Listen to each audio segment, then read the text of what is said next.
स्वागत है दोस्तों। आज की क्लास में हम स्टार्ट कर रहे हैं पॉलिटी।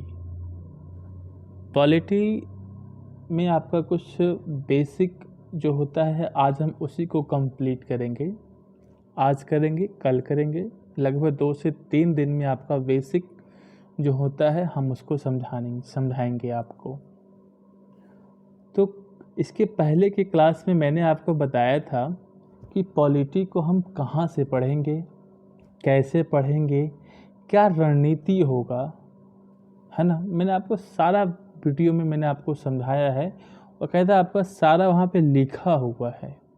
मैंने तो समझाया ही है, उस पीडीएफ में जो टेलीग्राम पे मैंने डाल दिया है उसे आप निकाल करके उसको पढ़ सकते हैं और इस वीडियो को साथ में देख भी सकते हैं, तब वो पीडीएफ आपको ज़्यादा समझ में आएगी। मैं आपको एक बात बता दूं, देखिए पीडीएफ, बहुत बच्चे ऐसे होते हैं कि पीडीएफ के पीछे भागते हैं। पीडीएफ से क्या करेंगे आप? आपके पास किताब तो पहले ही से ऑलरेडी रखा हुआ, क्या आपने उसको कभी पढ़ा है? पढ़ने का प्रयास किया है? एक दिन पूरी ताकत से बैठते हैं पढ़ने के लिए कि आज तो मैं इसे ख़त्म कर ही दूंगा। क्या होता है कि कुछ देर के बाद धाराशाही हो जाते हैं। ऐसा क्यों होता है? ऐसा हर लोगों के साथ में होता है। तो किताब को पढ़ने से पहले या फिर पीडीएफ को पढ़ने से पहले वो चीज़ें, वो जो उसमें लिखा हुआ है वो आपको एक टीचर से समझना होता है, तब उस पीडीएफ को आप अच्छे से पढ़ सकते हैं। आप रनिंग नोट्स बनाइए ना, जैसे कि मैं अभी पढ़ा रहा हूँ, यहाँ पे सामने लिखा हो, आप इसको नोट करते चलिए, वो आपके लिए बेहतर होगा। आप अपने हाथों से लिखने का प्रयास कीजिए। मैं पीडीएफ तो डाल ही दूँगा। चलिए तो शुरुआत करते हैं आज की क्लास को। जो इस क्लास को देखने आए हैं, जो देख रहे हैं, वो पहले के वीडियो को देख लें। इसके बाद इस क्लास को आप प्रवेश करें तो आपको, आपके लिए फ़ायदा होगा, है ना। तो चलिए, यहाँ पे लिखा हुआ है संविधान और राज्य व्यवस्था। क्या है संविधान और क्या है राज्य व्यवस्था, हम दोनों बातों को समझेंगे। दोनों अलग अलग शब्द हैं। संविधान अलग है और राज्य व्यवस्था आपका अलग है। तो प्रयास करते हैं इसे समझने का। संविधान क्या है? पहला सवाल, संविधान क्या है? तो यहाँ पे लिखा हुआ है नियमों, कानूनों या परंपराओं आदि का संकलन जो एक देश की शासन करने के लिए आवश्यक होता है, उसे संविधान कहते हैं। मान लेते हैं कोई एक देश है, उस देश को चलाने के लिए कुछ नियम होंगे, कुछ कानून बनाए गए होंगे, कुछ परंपराएं होंगे, है ना। तो भारत में भी कुछ ऐसी परंपरा है, हम देखेंगे उसको आगे। हम अभी उसमें परंपरा के अंदर प्रवेश नहीं कर रहे हैं, नहीं कानून के अंदर प्रवेश कर रहे हैं, नहीं नियमों के अंदर प्रवेश कर रहे हैं। बस मैंने आपको एक सिंपल सा डिफिनेशन दिया है कि कोई एक देश है, उस देश की शासन व्यवस्था को चलाने के लिए कुछ नियमों की ज़रूरत पड़ती है, कुछ कानूनों की ज़रूरत पड़ती है और कुछ परंपराओं का भी ज़रूरत पड़ता है। तो इसको संकलन किया जाता है एक जगह, उसको हम संविधान कहते हैं। नियम क्या होता है, कानून क्या होता है, परंपराओं क्या होता है, इसके अंदर अभी हम प्रवेश नहीं करेंगे। अगर मैं प्रवेश कर गया तो वीडियो बहुत लंबा हो जाएगा और मुद्दा अपने आप से भटक जाएगा। तो जो मैं बता रहा हूँ उसे आप लोग पढ़ते चलिए। अब देखिए, इसमें एक बीच में एक शब्द आया है शासन। देखिए, आपके लिए मैं अंडरलाइन भी कर दिया हूँ, तो उस अंडरलाइन जहाँ पे किया गया है वो आपके लिए महत्वपूर्ण फैक्ट होगा, उसे आप देखिए। यहाँ पे कह रहा है कि शासन क्या है, शासन क्या है और इसकी विशेषता क्या है। तो शासन क्या है, मैं एक भाषा में मैं आपको समझा देता हूँ। शासन, मान लेते हैं कि आप या फिर कोई ऐसा व्यक्ति जो अपने देश के मामलों को निपटाने के लिए कुछ भी करता हो, उसका काम ही शासन कहलाता है। जैसे कि कोई समस्या आ गया है तो उसे निपटाने के लिए क्या करता है, कोई अच्छा काम है, उसके लिए जनता के लिए क्या काम कर रहा है ना। जनता के जो दुख है, तकलीफ़ है, सुख है, उसको क्या ज़रूरत है, तो उसका जो जो वो काम करता है ना, उसी काम को हम शासन कहते हैं। एक टूटी फूटी भाषा में मैंने आपको समझाने का प्रयास किया है। हालांकि जब हम सिलेबस के अंदर प्रवेश करेंगे तो मैं आपको एक एक शब्द को मैं आपको डिफाइन करते हुए मैं चलूँगा। अब देखिए शासन क्या है मैंने बता दिया, एवं इसकी विशेषता क्या है। देखिए विशेषता क्या होता है, शासन की विशेषता की मैं बात करूं, जनता के सार्वजनिक जीवन को प्रभावित करती है। ठीक है, अब देखिए यहाँ पे एक शब्द आया है जनता के सार्वजनिक जीवन। कैसे? अगर सरकार जनता के सार्वजनिक जीवन को प्रभावित करती है तो अप्रत्यक्ष रूप से उस व्यक्ति का, उस जनता का व्यक्तिगत जीवन भी प्रभावित होता है।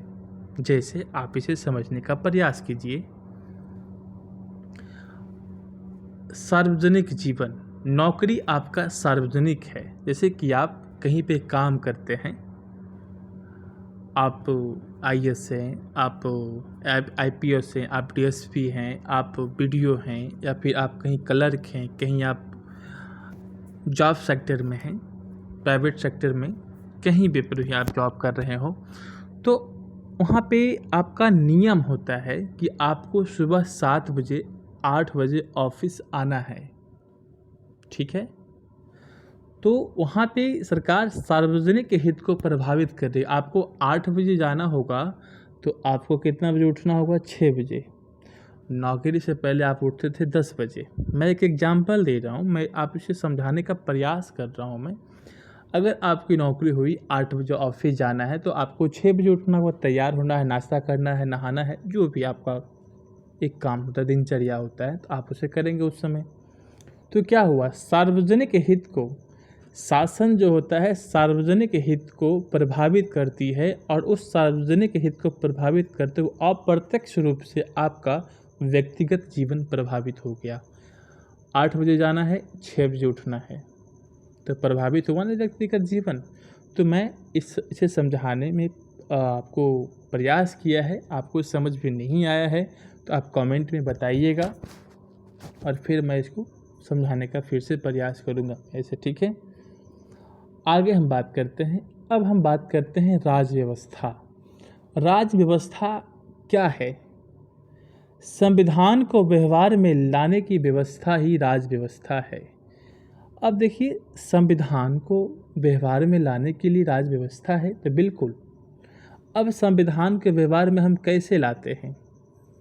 तो आप संविधान में क्या पढ़ते हैं? आर्टिकल्स पढ़ते हैं, भाग पढ़ते हैं, है ना, यही सब तो पढ़ते हैं आप।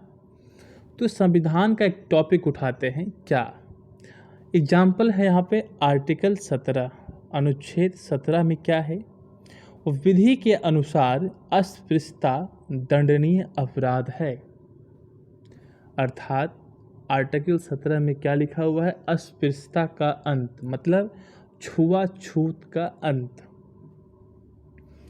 ये संविधान है आपका। क्या है आपका? ये संविधान है। इसे हम व्यवहार में लाएंगे तो कैसे लाएंगे? तो अगर आप इसे व्यवहार में लाएंगे तो आप व्यवहार में लाने के लिए लोगों में सवाल उठेगा। क्या सवाल उठेगा, है ना? तो देखिए, आर्टिकल 17 को अगर सरकार कहती है कि ये विधि के अनुसार अस्पृश्यता दंडनीय अपराध है, इसे व्यवहार में लाना होगा तो क्या होगा? सवाल क्या क्या हो सकता है। अब अस्पृश्यता क्या है, विधि क्या है, दंडनीय अपराध क्या है। अब लोगों के बीच में आएगा कि ये अस्पृश्यता क्या होता है।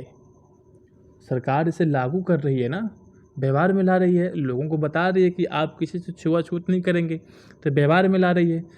अब लोग सोचेंगे कि अस्पृश्यता क्या होता है, पहला सवाल। दूसरा कि विधि क्या है, तो किस विधि के माध्यम से, तो विधि क्या है। अब दंडनीय अपराध है तो दंड किस प्रकार से। अगर विधि, कोई कानून सरकार बनाई है कि अगर आप किसी से छुआछूत रखते हैं तो आप इस विधि के तहत आपके ऊपर दंड आपको दिया जाता है। तो दंड किस प्रकार का, ये तीनों को हम मिला दें तो यही कहलाता है आपका राज व्यवस्था। तो संविधान के व्यवहार में लाने की व्यवस्था ही राज व्यवस्था कहलाता है। अनुच्छेद 17 को विधि के अनुसार दंडनीय अपराध माना गया है। तो अब अपराध जब है तो अस्पृश्यता क्या है, विधि क्या है, दंड किस प्रकार का, कोई लोगों में क्या होगा, सवाल उठेगा। तो यही तीनों को हम मिला देंगे तो क्या हो जाएगा, वो राज व्यवस्था। अब यहाँ पे संसद की भूमिका आती है, यहाँ पे मैंने नोट में लिखा भी है, संसद की भूमिका आती है क्या। अब देखिए राज व्यवस्था के अंतर्गत हम पढ़ेंगे क्या क्या, राज व्यवस्था के अंतर्गत हम क्या क्या पढ़ेंगे उसी को हम बात करते हैं। ठीक है, अंतर्गत हम क्या क्या पढ़ेंगे। ठीक है, तो यहाँ पे पहला है, देखिए संसद की भूमिका आ गई है यहाँ पे। अब यहाँ पे हम बात कर राज्य व्यवस्था के अंतर्गत हमें क्या क्या पढ़ना है, तो उसकी बात हम कर लेते हैं पहले, है ना। देखिए यहाँ पे कह रहा है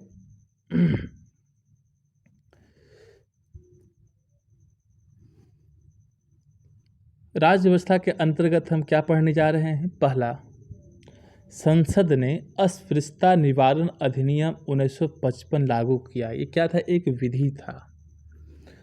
हमारा देश 1947 में लागू हुआ, संविधान बनकर के तैयार हुआ। संविधान कब बना था और कब लागू हुआ, एक कमेंट में आप मुझे बताइएगा, मुझे नहीं पता है, आपसे मैं जानना चाहता हूँ मैं। तो 1955 में जब लागू हुआ तो सरकार एक अधिनियम पारित करती है। तो क्या संसद जो अधिनियम पारित करती है, क्या संसद ने अस्पृश्यता निवारण अधिनियम 1955 लागू किया। वर्तमान में इसका नाम बदल दिया गया है, इसे हम नागरिक अधिकार अधिनियम 1976 कर दिया गया है। तो राज्य व्यवस्था के अंतर्गत हम ये पढ़ेंगे कि संसद के द्वारा जो भी अधिनियम पारित होगा हम उसे पढ़ेंगे। दूसरा क्या पढ़ेंगे, न्यायालय का निर्णय, जैसे कि आर्टिकल 21 को सर्वोच्च न्यायालय ने या सुप्रीम कोर्ट ने न्यायालय के द्वारा समय समय पर क्या किया गया है, व्याख्या किया गया है। इसमें बहुत सारा टॉपिक जो जोड़ दिया गया है। तीसरा क्या है, गैर संवैधानिक संस्था पढ़ेंगे। तो राज्य व्यवस्था के अंतर्गत आपको क्या क्या पढ़ना होगा। ठीक है, तो संसद के अधिनियम, न्यायालय का निर्णय, गैर संवैधानिक संस्था। तो आप संविधान में क्या पढ़ेंगे और राज्य व्यवस्था में क्या पढ़ेंगे, दोनों शब्द क्लियर हो रहे होंगे आपके। आगे बात करते हैं। अब हम बात करते हैं गैर संवैधानिक संस्था कितने प्रकार के होते हैं। तो यह 3 प्रकार का होता है गैर संवैधानिक संस्था। कौन कौन, संवैधानिक संस्था, असंवैधानिक संस्था और गैर संवैधानिक संस्थाएं। अब हम बात करते हैं संवैधानिक संस्थाएं क्या है। ठीक है, तो उसको देखते हैं। यहाँ कह रहा है कि यह संविधान में वर्णित होता है, यह संविधान में क्या है, वर्णित होता है। जैसे आर्टिकल 280 में क्या है आपका, वित्त आयोग है। निर्वाचन आयोग अलग है, ये इसका आर्टिकल अलग है, मैंने एक आर्टिकल आपको बताया है। जीएसटी परिषद ये भी अलग आर्टिकल में है। अनुसूचित जाति आयोग ये भी अलग आर्टिकल में है। अनुसूचित जनजाति आयोग इत्यादि इत्यादि, है ना। इसे आप समझ के होंगे। दूसरा क्या है आपका, असंवैधानिक संस्था। यह संस्थाएं संविधान का विरोध करती है और संविधान को लागू होने में विरोध उत्पन्न करती है, जैसे आतंकवाद संगठन, नक्सलवाद संगठन। ठीक है, समझ रहे होंगे। अगला है गैर संवैधानिक संस्था। गैर संवैधानिक संस्था यहाँ पे बात हो रही है। अब यहाँ पे क्या है, इसका यहाँ पे कह रहे इसका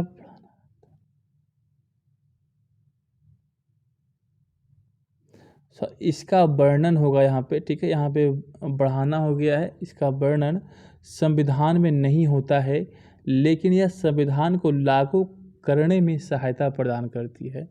तो यहाँ पे आप लोग सुधार लेंगे, यहाँ पे वर्णन होगा, यहाँ वर्णन होगा, सुधार लेंगे इसे। इसका 2 प्रकार से गठन होता है। पहला क्या होता है आपका, राष्ट्रपति के द्वारा मंत्रिमंडल के सलाह पर गठन किया जाता है, जिसे कार्यकारिणी संस्था कहते हैं, जैसे नीति आयोग। दूसरा क्या है, संसद अधिनियम पारित करके बनाती है, जैसे विशेष, तो क्या है, सांविधिक संस्था, कानूनी संस्था, जैसे राष्ट्रीय मानवाधिकार आयोग के नाम से जानते हैं और सूचना आयोग के नाम से जानते हैं। तो आप समझ गए कि राष्ट्र व्यवस्था के अंतर्गत आपको क्या पढ़ना होता है और संविधान के अंतर्गत क्या पढ़ना होता है। समझ रहे होंगे आप इसको, है ना।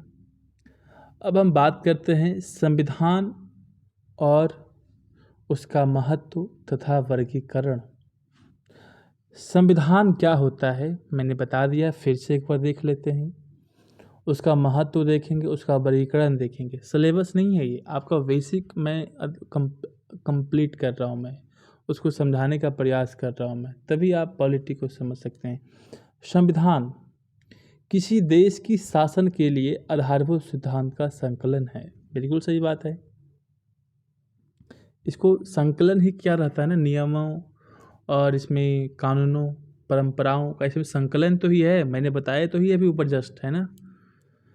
संविधान को वैधानिक मान्यता प्राप्त होती है, बिल्कुल, जनता के द्वारा, कि हाँ ये नियम सही है, इसे रहने दिया जाए, जो नियम गलत रहता है उसको निकाल दिया जाता है, वैधानिक मान्यता प्राप्त होती है।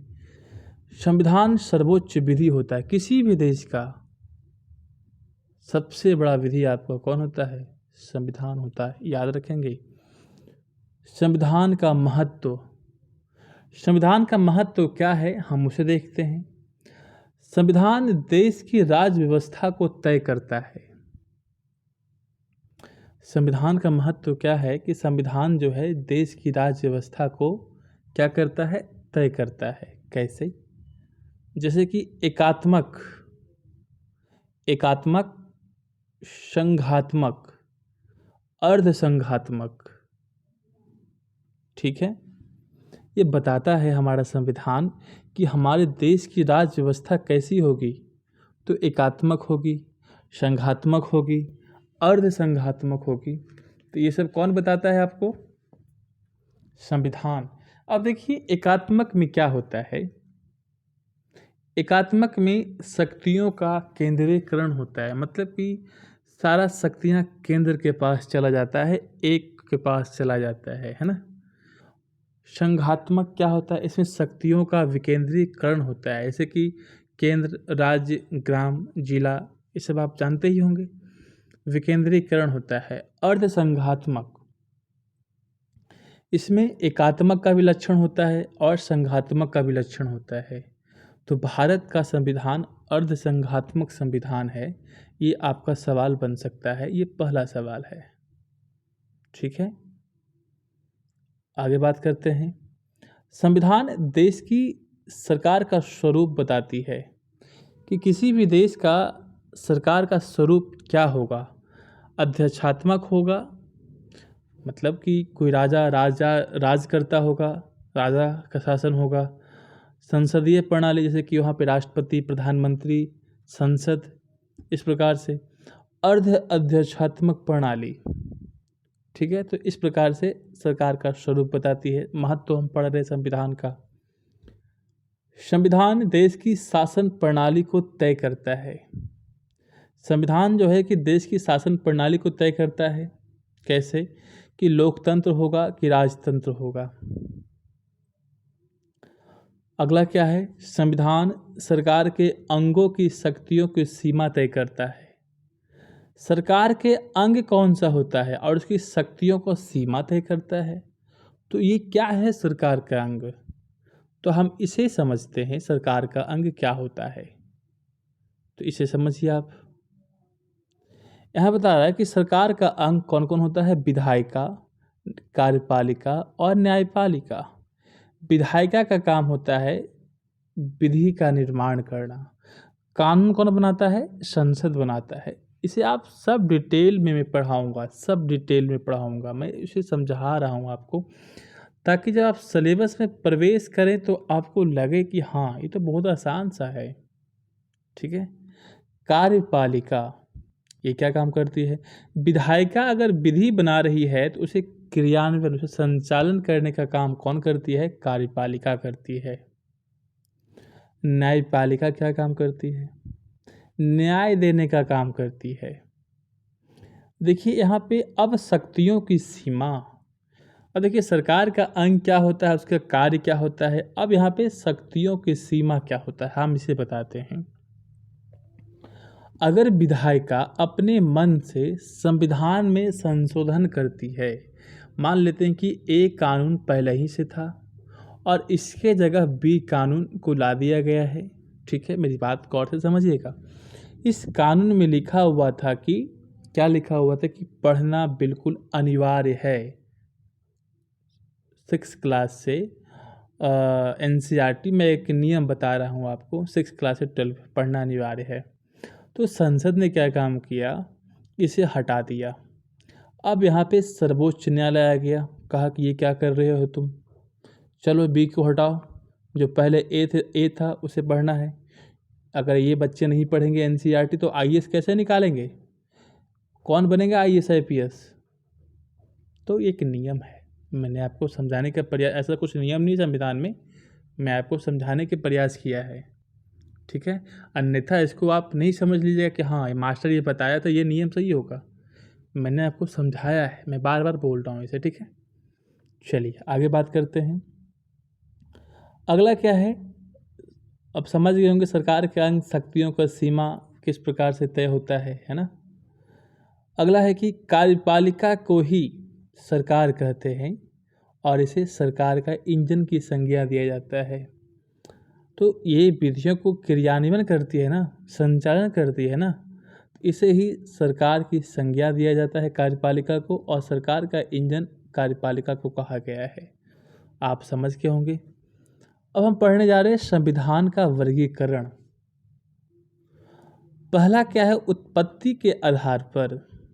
उत्पत्ति के आधार पर संविधान 2 प्रकार के होते हैं। कौन कौन? निर्मित संविधान और विकसित संविधान। निर्मित संविधान का मतलब क्या, कि इसे लिखने में समय लगा होगा, बनाया गया होगा। विकसित मतलब जो पहले से परंपरा से चलता हुआ आ रहा है, वहाँ की जनता ने उसे स्वीकार कर लिया है, उसे अपना लिया है, उसे हम कहते हैं विकसित संविधान।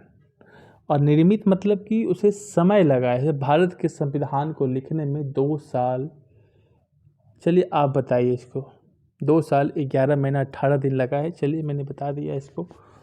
तो निर्मित संविधान समय लगा होगा, आज लिखना स्टार्ट हुआ, ये 2 साल तक गया और ये बना, ये निर्माण की प्रक्रिया बोलते हैं निर्मित संविधान। विकसित जो परंपरा से चला आ रहा है उसे विकसित संविधान कहते हैं, आप समझ गए होंगे। संकलन की प्रकृति के आधार पर, संकलन की प्रकृति के आधार पर 2 प्रकार के होते हैं, लिखित संविधान और लिखित संविधान। कल का आपका टॉपिक यही होगा, लिखित संविधान और अलिखित संविधान में क्या अंतर होता है। संविधान के शासन प्रणाली के आधार पर 2 प्रकार के संविधान होते हैं, लोकतंत्रात्मक संविधान और राजतंत्रात्मक संविधान। ठीक है, और आगे बढ़ते हैं। आगे क्या कह रहा है यहाँ बता रहा है संशोधन की प्रकृति के आधार पर 2 प्रकार के होते हैं, कठोर संविधान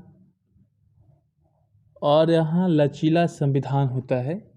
लचीला यहाँ पे आप लिख लेंगे, यहाँ पे मैं लिख देता हूँ लचीला संविधान। ठीक है, लचीला संविधान, या फिर जब आप PDF जब नोट डाउनलोड करेंगे तो आपको मिल जाएगा वहाँ पे लचीला संविधान, मैं वहाँ पे अपडेट करवा दूँगा। ठीक है, अगला है कि संघ के आधार पर संविधान दो प्रकार के होते हैं, एकात्मक संविधान और संघात्मक संविधान।